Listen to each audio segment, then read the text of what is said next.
Jai Shri Ram. Today we're going to see Sloka number 35 from the fourth Sarga of the Bāla Kāṇḍa.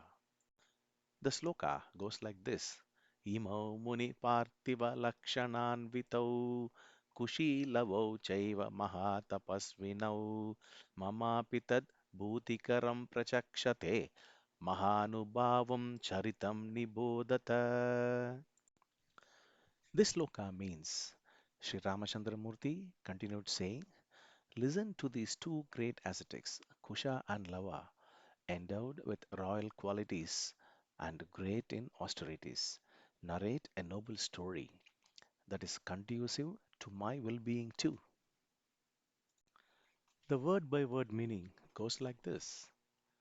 Nibodhata, listen to, Imau, these two, Munī, saints, Kuśīlavau, Kuśa and Lava, Pārthivalakṣaṇānvitau, endowed with royal qualities, caiva, and also mahātapasvinau, great ascetics, pracakṣate, narrate, Mahānubhāvaṃ, great or noble, caritaṃ, story, tat, that, bhūtikaraṃ, conducive to well-being, Mamāpi, for me too.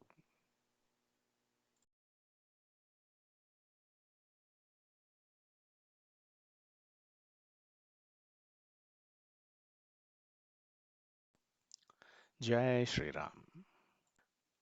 The word by word meaning goes like this.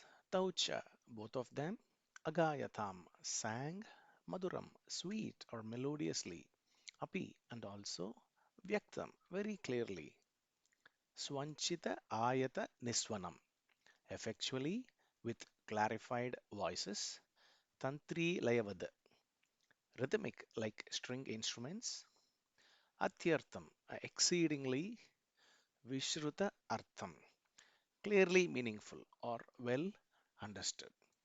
The sloka again. Tau chapi maduram vyaktam swanchitayata niswanam tantri layavad adyartham vishrutartham agayatam.